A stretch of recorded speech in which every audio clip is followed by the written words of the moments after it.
안녕하세요, 정비딜러 영범입니다. 오늘은 이제 10만 이벤트를 준비하기 위해서 카센터로 왔고요. 오늘 살펴볼 이벤트 차량은 여기 보이시는 올류 K7입니다. 와, 뭐 형이 정하셨잖아요. 제가 준비했습니다. 혹시나 이벤트에 대해서 모르시는 분들이 계실까봐 다시 한번 말씀드리면, 정비딜러 영범이 10만 구독자, 중고차 해보는 것 20만 구독자 이렇게 달성을 하게 되면 바로 차량 3대를 무료 나눔하는 겁니다. 아직 참여하지 않으셨다면 빠르게 참여 부탁드릴게요. 어떻게 참석할 수 있어요? 고정 댓글을 확인해 주시면 엄청 편하게 참여하실 수가 있습니다. 일단 이 차량의 컨디션을 살펴볼 건데요. 차량 스펙 먼저 말씀드리면 16년식 올류 K7 2.4 GDI 엔진이고요. 키로수는 6만 킬로 정도 주행한 차량입니다. 지금 시세로는 1000만 원이 조금 더 넘어가는 차량이라고 볼 수가 있죠. 그리고 이벤트다 보니까 제가 이 차량의 고질병들을 다 찾아서 정비를 깔끔하게 해드릴 건데요. 이 차량의 고질병은 어떤 게 있는지 한번 확인해 볼게요. 직접 정비를 해주시는 거예요, 이 차를? 제가 지금 소모품이나 문제 있는 부분들은 다 수리를 해서 보내드릴 예정입니다. 그러면 정비사예요, 딜러예요? 많은 분들이 좀 오해하시는 경우도 있는데, 지금 현업은 딜러고요, 이 전직이 정비사다 라고 이해해 주시면 됩니다.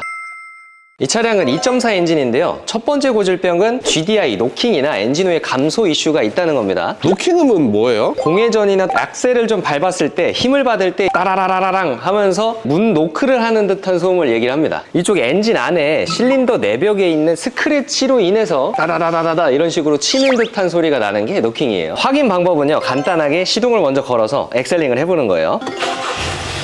이렇게 시동만 걸면 바로 알 수 있는 거예요? 보통은 이제 딱딱딱딱딱딱딱 소리가 나거나 엑셀을 이렇게 쭉 밟았을 때 따라랑 하면서 이상한 소음이 날 경우에는 그걸 보통 노킹이라고 판단을 합니다. 이 차량은 노킹이 있나요? 냉간시라서 정확하진 않은데 이 정도면 노킹은 없는 차량인 것 같아요. 현대기아차 GDI 엔진이 평생 보증이 된다 이런 얘기가 있잖아요. 2.4 엔진이. 얘도 해당이 되는 차량인가요? 직접 차량 번호나 차대 번호를 이용해서 센터에 문의를 해보셔야 정확하게 알 수가 있습니다. 똑같은 차도 어떤 차는 된다고 어떤 차는 안 된다 하더라고요. K7 나는 안 되는 줄 알았거든. 근데 우리 고객님 중에 사가가지고 네. 한 2년 뒤에 받았대 또. 그래서 정확한 거는 동네 오토큐 말고 본사에 전화를 해봐야 되는 것 같더라고요. 맞습니다. 그리고 현대기아 차량들의 대부분의 고질병인 체인 카바를 봐줘야겠죠. 이쪽에 보시면 체인 카바가 이렇게 이제 볼록하게 튀어나와 있는 부분 있죠. 가스켓 라인을 따라서 쭉 밑에까지 내려가 보면 체인 카바 누유가 있는지 확인을 할 수가 있는데요. 체인 카바는 말 그대로 체인을 감싸고 있는 커버기 때문에 중요한 부분은 아니지만 그래도 누유 수리할 때 비용이 많이 들어가기 때문에 꼭 체크를 해야 되는 항목 중에 하나예요. 체인은 어떤 역할을 하는 거예요? 위아래 상사점 하사점 밸브가 왔다 갔다 전반적으로 타이밍을 맞춰주는 역할을 한다고 보시면 돼요. 체인 카바도 누유는 따로 보이지 않기 때문에 체인 카바도 없는 걸 확인하고 넘어가 볼게요. 사실 6만 킬로밖에 주행을 안 했기 때문에 문제가 없을 거예요.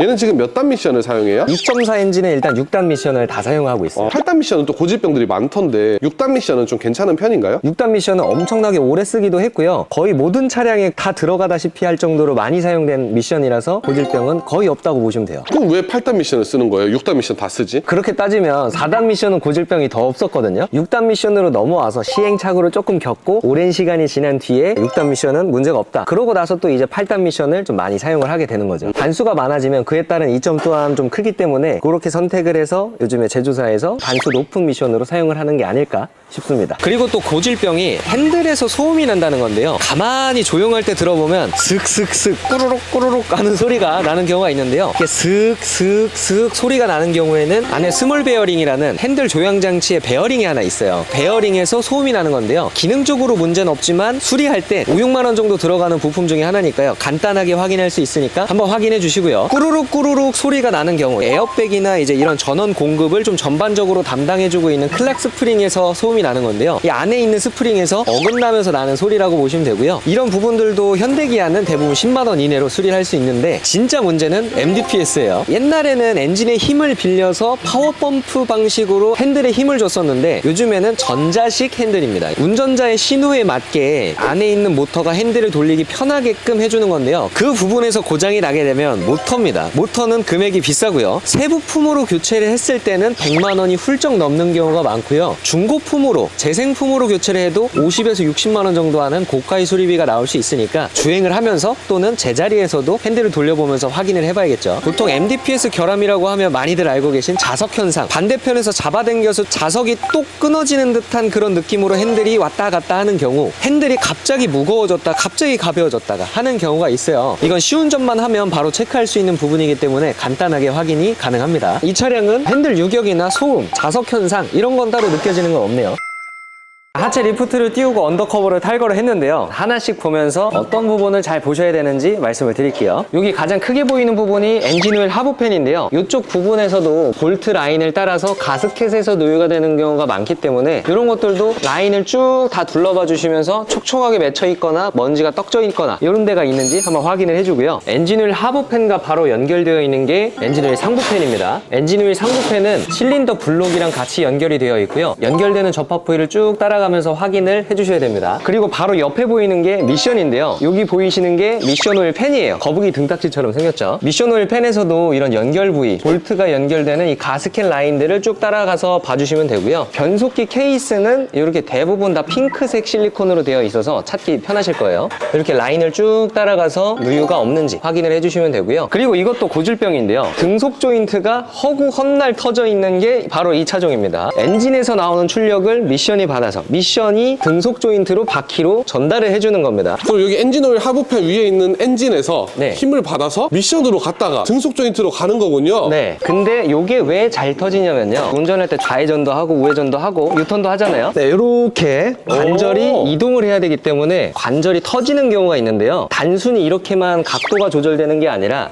이렇게 움직여줘야 되다 보니까 관절이 무리가 돼서 터지는 경우가 많습니다. 터져 있다고 하더라도 큰 수리비가 나오진 않으니까 차량 상태만 좋다면 터져 있는 걸 구매해서 수리를 하셔도 괜찮겠죠. 이 차량은 역시 키로수가 너무 짧다 보니까 문제 있는 게 없네요. 뒤에서는 부식 상태 먼저 보면 좋은데요. 이제 연식 대비해서 부식이 좀 많이 진행이 됐는지 이런 걸 봐주셔야 돼요. 뒤쪽 하체에서는 눈으로 많이 볼 수 있는 게 없고요. 하체 부품이 이제 방지턱이나 요철로 인해서 손상이 됐는지 부식이 있는지 뒤쪽에 있는 쇼업 쇼버는 훤히 잘 보입니다. 쇼버가 터지게 되면 오일이 위에서부터 쭉 내려오거든요. 그래서 이것도 젖어 있는지 이물질이 너무 많이 붙어 있어가지고 떡져 있진 않은지 이런 걸 확인해 주시면 됩니다. 이 정도면 하체 상태는 괜찮은 거예요? 여기 녹이 좀 있는 것 같은데요? 일단 이 정도면 연식 대비해서 하체 녹이 없는 편이에요. 여기 근데 물이 고여 있는데 이거 침수차인가요? 가솔린이나 디젤, 가스 너나 할 것 없이 이제 머플러에 물이 맺혀 있는 건 정상이고요. 물이 없으면 그게 더 이상한 거예요. 원래 연소가 됐을 때 여러 가지 배출가스가 배출이 많이 되잖아요. 그런 것들이 정화 장치에 의해서 산소와 수소가 만나게 됩니다. 그러면 물이 형성이 되겠죠. 따뜻한 열과 함께 수증기로 밖으로 배출이 되기 때문에 수증기가 맺히면 물이 되겠죠.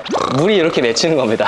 아, 네, 네. 잘 알겠습니다. 네, 지루하신가요? 일단 이 차량은 제가 전반적으로 고질병이나 문제가 있는지 확인을 한번 해봤는데요. 문제가 없었습니다. 이벤트 차량이다 보니까 제가 소모품도 다 교환을 해드릴 거예요. 제가 사실 부품 주문을 다 해놨는데요. 이 차량이 6만 킬로니까 6만 킬로에 맞는 소모품을 말씀을 드리면서 시작을 해볼게요. 소모품 정비는 어떤 걸 할 예정이신가요? 일단 엔진 오일을 먼저 교체를 할 건데요. 엔진 오일은 한 10,000km는 넘지 말아야 될 만한 이제 제일 자주 교체하는 소모품이기 때문에 엔진 오일은 그냥 바로 교체를 해드릴 거고요. 그리고 이제 구동액이랑 벨트 세트를 같이 해드릴 건데 원래는 한 10만 킬로, 한 8만 킬로 정도쯤 교체 권장이지만 연식이 좀 됐기 때문에 구동액이랑 워터펌프 세트도 같이 해드릴 거고요. 그리고 이제 전 차주분이 브레이크 오일은 잘 교체를 해놓으셨어요.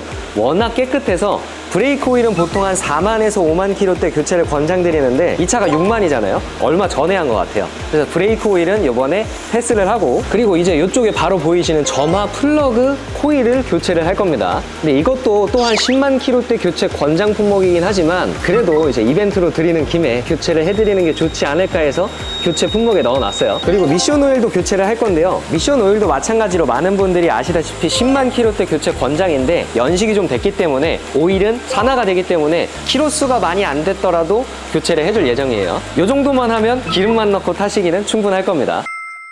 미션 오일 교체만 끝나면 모든 작업이 다 끝나고요. 일단 엔진 오일부터 겉벨트 세트, 워터펌프, 구동에 같이 교환을 했고요. 점화 플러그 코일, 마지막으로 미션 오일까지 교체를 했습니다. 이 차를 받으시는 분은 정말 기분 좋게 잘 타실 수 있을 것 같습니다. 여러분들은 몇 분 만에 보시는 거지만 꽤 오랜 시간 작업을 진행을 한 거고요. 혹시나 이 차종을 중고차로 보시는 분들은 이 영상 참고하셔서 좋은 중고차 구입에 도움이 되셨으면 좋겠고요. 다음 영상도 이벤트 차량을 정비하는 영상으로 돌아올 예정이니까요. 좋아요랑 구독 부탁드리고 많은 시청 부탁드리겠습니다. 감사합니다.